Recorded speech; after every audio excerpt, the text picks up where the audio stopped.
परिवार समझता है। श्रीपुर तो मेरा परिवार है, मेरा घर है, इसलिए यहाँ के लोगों को मैं हमेशा ध्यान रखता हूँ और मैं चाहता हूँ कि हम सभी मिल करके रहें। धन्यवाद, वंदे मातरम।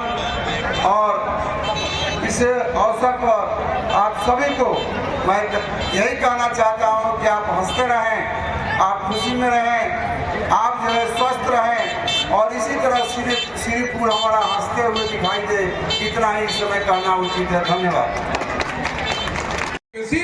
সেই ভোট দিয়ে আমরা কিন্তু আবার ওই বিধানসভায় পাঠিয়ে এই জামুরিয়ার উন্নয়নের ধারা অব্যাহত রাখবো।